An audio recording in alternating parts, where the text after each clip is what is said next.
Сәлем достар, арнаға қош келдіңіздер. Сіздермен бірге кинози. Бүгін сіздермен преисподня фильміне қысқаша шолу жасаймыз. Есінен алжасқан әкесі өзінің туған қызына үйленбек болады. Ендеше фильмді бастамас бұрын арнаға тіркеліп өтіңіздер. Сіздерден қолдау күтеміз. Ендеше мен фильмді бастаймын. Фильм басында бізді діни отбасымен таныстырады. Әкесі шіркеу қызметкері, анасы Анна, қызы Джоан. Ер адам әйеліне өте қатты қатыгез. Ол әр түн сайын әйелін соғатын, себебі әйелі кешкі қарызын өтегісі келмейтін еді. Бір күні Джоанға месячіне келеді. Бұл одан қорқып кетеді де анасынан сұрайды. Анасы болса, енді сен бала көтере алатын жағдайға келдің, және де бұл әр қыздың басынан өтеді деп айтады. Кейін Анна қызын жуындырып жатырған кезде бөлмеге әкесі келіп, әйеліне енді ол ешқандай да бала емес, қораға барып жұмыс жасасын деп айтады. Қыз қораға келгенде оларға екі ковбойдың келе жатырғанын көреді. Самуэль одан су сұрамақ болған кезде есінен танып қалады. Джоан жігітті қораға тығып әкеліп, оның денесіндегі оқты алып беруге көмектеседі. Ер адам әйеліне біздің қызымыз тез өсіп келе жатыр дейді. Әйел бұның ол сөзінен қорқып кетеді. Сосын әкесі қызына әйелінің түнгі қатынаста онша емес екенін айтады, және де Құдай сені тез ержетіп әйел қылды деп айтады. Бұны көрген Анна қызының әлі бала екенін айтады, ал ер адам болса, мен тек қана Құдайдың алдында жауап беремін, сенің алдында емес дейді. Кешкісін Анна күйеуімен түнгі қарым-қатынаста болғысы келеді, бірақ та күйеуі одан бас тартады. Осыдан кейін күйеуінің Джоаннаның бақылап тұрғанын көреді. Ол ваннада еді. Әйелі оған бұл дұрыс емес деп айтқан кезде, онымен келісудің орнына бұл Құдайдың қалауы деп оның жағынан бір тартады. Ол әйеліне бұл норма және де кітап бойынша бұл әке мен қыздың арасындағы қарым-қатынас деп түсіндірмек болған кезде, Анна оған оның жексұрын екенін айтқан кезде күйеуі оны соғып тастайды, және де бұны қызы көріп тұрған еді. Кейін шіркеу қызметкері әйелін басқа жерге алып бара жатады. Осыны пайдаланып Анна Самуэльге келеді. Осы сәтте жігіт, сенің анаң бұның барлығына көнуге міндетті емес, және де ол өзін екінші орынға қоймасын дейді. Себебі оның күйеуі ретінде емес, оның қожайыны ретінде қарайды дейді. Және де қызға ешқашан анаң сияқты болма дейді. Осыдан соң күйеуі әйелін ұстаға әкеліп, оның бетіне арналған темірден жасалған маска тағып қояды. Себебі ол ешқашан сөйлемеуі керек еді. Келесі күні отбасы шіркеуге келеді, ал олардың әкесі болса, әйелдердің міндеті тек күйеулеріне ғана қызмет ету деп айтады. Осы сәтте Джоан анасына, сен өте аяныштысың, және де сен бұндай күйеуге шыдауға міндетті емессің, қашып кетейік деп айтады. Әйел өзінің қызынан қорлайтын сөздерді, шыдамсыз сөздерді естігеннен кейін жылап кетіп қалады. Осыдан кейін ол жоғарыдан түседі. Ол өз-өзіне қол жұмсаған еді. Джоан анасының денесін көргеннен кейін шошып кетеді, ал оның күйеуі болса оны қарғап, сен ешқашанда жұмаққа бармайсың деп айтады. Жасаған істерің үшін тозаққа барасың дейді. Осыдан кейін әкесінің қимылдары біртүрлі бола бастайды. Ол өте асушаң бола бастайды. Джоанна кешкісін Самуэльге келеді. Олар бірге құшақтасып, түнді бірге өткізейік дейді. Бірақ та жігіт оған қарсы болады. Сосын қызды құшақтап, оны тыныштандыра бастайды. Ал таңертеңгісін уақытта әкесі қызына келіп, олардың шіркеуге баруы керек екенін айтады. Олар шіркеуге келген кезде әкесінің өзінің туған қызына үйленбек екенін біліп, одан қашуға тырысады. Ол қызын ұстап алады да оның бетіне темірден жасалған масканы тағып қояды. Себебі айқайламау үшін. Осы кезде Самуэль келіп, қызға көмектеспек болады. Әкесіне қызды бостандыққа жібер деп айтады. Шіркеу қызметкері оған ашуланып, керісінше Самуэльдің өзіне оқты атып, сол жерде өлтіріп тастайды.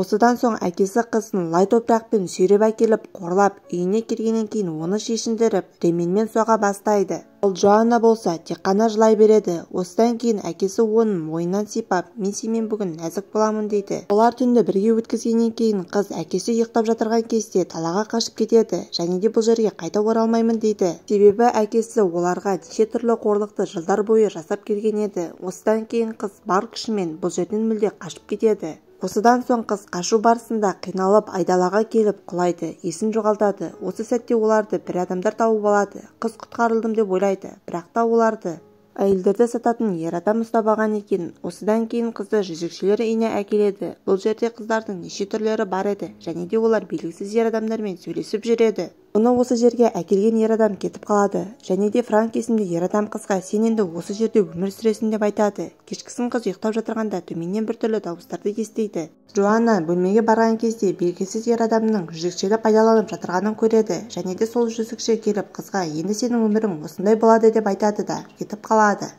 келесі күні жезөкшелер үйінде тағы да ер адамдар толып келеді және де олардың арасында біреуі Джоаннаны ұстап алып, мен саған көп ақша беремін, менімен бірге бол дейді. Сол кезде әлгі жезөкше келіп оларға кедергі жасамақ болады және де өзімен бірге болуды ұстады. Осыдан кейін әлгі ер адам Джоаннаны бірге ертіп кетеді және де олардың жыныстық қатынас жасағанымызды көресің деп алып кетеді және де ер адам жезөкшенің бетінен бір ұрып қылғындырмақ болады. Бұны көрген Джоанна қолына мылтықты алып ер адамды өлтірмек болады. Ер адам қызға келіп, оны пайдаланбақ болған кезде артынан әлгі жезөкше келіп, оны мылтықпен атып өлтіреді. Себебі ол Джоаннаны құтқармақ болды. Осыдан кейін әлгі жезөкше әйелді ел-жұрттың көзінше дарға асып өлтіреді. Ол жерде Джоанна да жылап тұрады. Осыдан кейін ол үйіне қайтқан кезде әйелдің өліміне өзін кінәлап жатады. Осы кезде оған Франк келіп, ешқандай да әйел заңнан жоғары емес. Сол себепті ол өзінің жазасын алды және де сен де осы өмірге үйренуің керек деп айтады. Осыдан кейін ол оның мойнынан сипалайды да, мен сенімен бүгін ерекше қарым-қатынаста боламын деп айтады.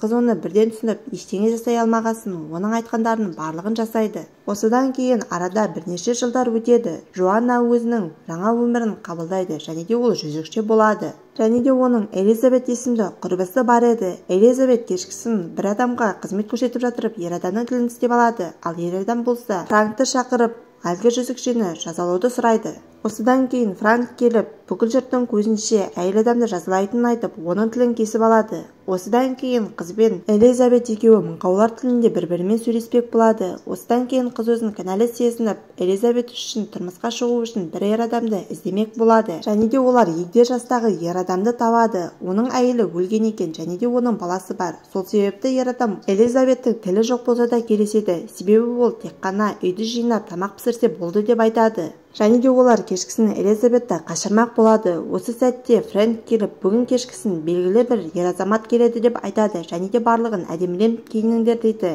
Джоанна төменге түскенде оның көз алдында әкесін көреді және де ол өзін біртүрлі сезініп бастайды. Ер адам қызын танығандай болады және де оны растау үшін қыздың артын арқасын сипайды. Осы кезде ол меңді көріп, бұл нағыз қызы екенін түсінеді. Осыдан кейін ол қызын жоғарыдағы бөлмеге өзімен бірге алып кетеді және де сен маған тиесілісің деп айтады. Мен сені осынша жылдар бойы іздедім және де сен менің айтқанымды жасайсың дегенде қыз оған қарсы болғанда әкесі оны соға бастайды. Осы сәтте бөлмеге Элизабет келіп, ер адамның бетін пышақпен ұрып жібереді. Осы сәтте ер адам оған ашуланып, әйелді сол жерде өлтіріп тастайды. Қыз енді әкесінің осыдан кейін не істейтінін білмей, не істерін білмей қалады. Оған бірден жүгіріп Элизабеттің денесіндегі пышақты алады да әкесінің мойнынан кесіп жібереді және де ер адам сол жерде демала алмай құлап қалады. Кейін қыз Элизабеттің денесіне майшамды жібереді. Бұл жерді өртемек болады. Джоан қашып, Элизабет тұрмысқа шығу керек ер адамның үйіне келеді және де ол басқалары сену үшін тілін кесіп тастайды. Себебі ауыл адамдары сол жезөкше екенін сенуі керек еді. Осыдан кейін қыз өзінің есімін Лиз деп өзгертіп жіберген және де бірнеше жылдардың арасында оның өмірі жақсы өтеді. Күйеуі оған жақсы қарайды және де қыздың өзінен туған қызы бар еді. Ал күйеуінің баласы болса оған жақсы қарым-қатынас жасамайды. Қыз сонда да онымен жақсы қарым-қатынас жасағысы келеді.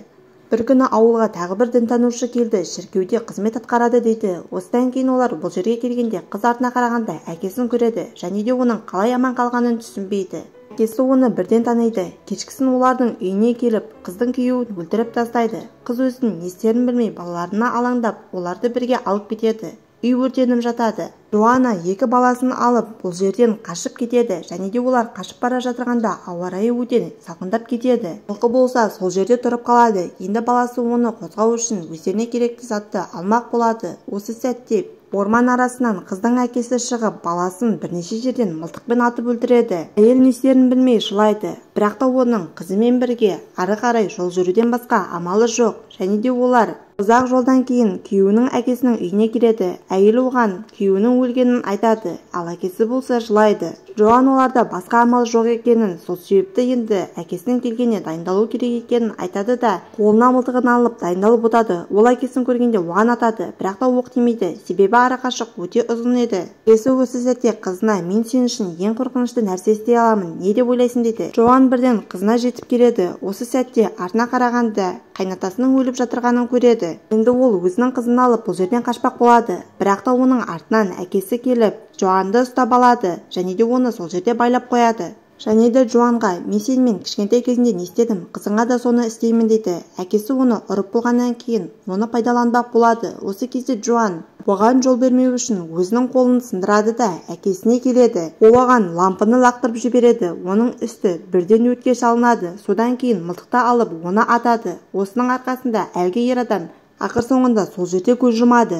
Кейін осы ауылға бұрында жүзікшілер ауылында тұрғанда шериф болған ер адам келеді, және де ол Джоанға сені іздеуге салуда, және де сен адамдарды өлтіргенің үшін жауап беруің керек дейді. Содан кейін сюжет бұрынғы кадрға ауысып Элизабет Фрэнкті өлтіргенін білеміз, және де ол қызға көмектесу үшін оған келген. Джоанна енді Элизабеттің атынан жүргеннен кейін барлық қылмысқа жауап беру керек екенін түсінеді, және де қызының олсыз да бақытты болатынын түсініп, өз-өзіне қол жұмсайды. Джоан суға батып бара жатырғанда күлімдеп тұрады. Енді ол өзінің историясын осылай аяқтамақ болады. Бірнеше жылдан кейін Джоаннаның туған қызын көрсетеді. Ол анасын батыр ретінде есінде сақтағанын айтады, және де оның қазір өмірі бақытты, және оның бір қызы бар. Осымен фильм аяқталады. Фильм туралы өздеріңіздің ойларыңызды комментарийға жаза кетіңіздер. Сіздерден үлкен қолдау күтеміз. Арнаға тіркеліп лайк баса кетіңіздер. Бізбен бірге болғандарыңыз үшін үлкен рахмет.